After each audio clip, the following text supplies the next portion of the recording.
how much money do you need to travel Australia? Hot topic. Everyone's going to be different. But what I can do is answer that question from our perspective. Now, our perspective will probably be different to your perspective. But it's a very common question, and it's not one that's easy to answer. So what I'm going to give you is what works for us, tried, tested, and proven. And maybe you can use that to adapt what will work for you. Okay, so firstly, debt-free. Hustle your butts off, 2 jobs, Airtasker, whatever you need to do. Sell the flashy car, get debt-free. That was our big number one.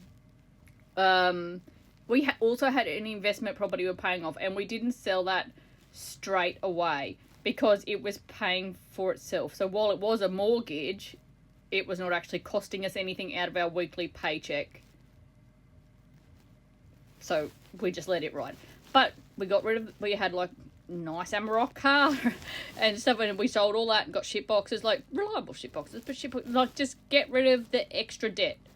Like pay $1,000 into your savings instead of putting $1,000 off your car payment. You know what I mean? Like, and then the actual money. So we keep 6 months of money in a high interest savings account, and that is our contingency fund. So should we not be able to get work when we need it? Should the truck shit its pants? We have 6 months of funding.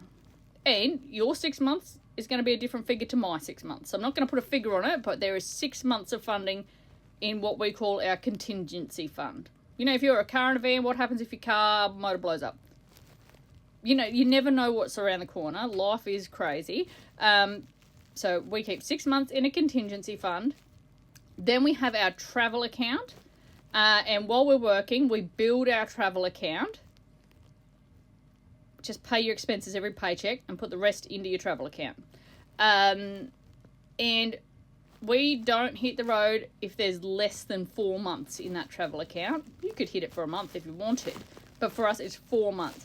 The bigger number in that travel account determines how long we stay on the road for before we need to start looking for work again. And that is why I keep a budget and a track of my expenses. So it's not so much a budget for me, it's a how long till I have to find a job countdown, because I know how much is in my travel account, and as it decreases, I know I'm getting closer and closer to D-Day where I have to go back to work, right?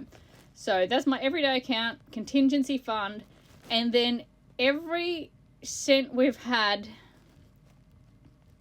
from when we sold our investment house and everything, and sold all our belongings, is jammed in the share market and high yield, like EFTs, things like that. So that is then our exit strategy. And that grows significantly. So that's because you've got to have a way out, right? I may not want to live in a truck for my entire life.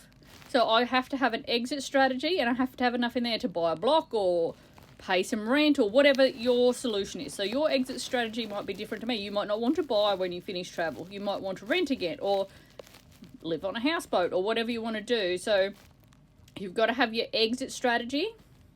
You've got to have your contingency fund, and you've got to have your travel account.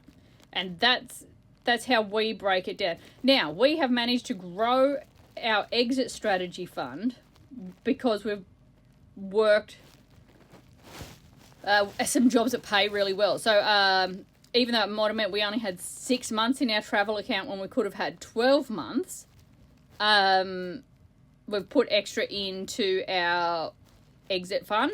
So we've added like 75,000, I think, last year to our exit fund because Tom had a very high paying job over the summer. So we sort of forfeited. We got to like 6 months in the travel account. We went, well, now we should probably build up some of the others a little bit just to top things up as we're going.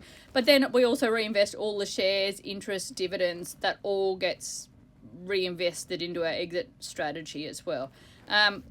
So that's how we do it. Might not work for you, but everyone asks, how much money do you actually need?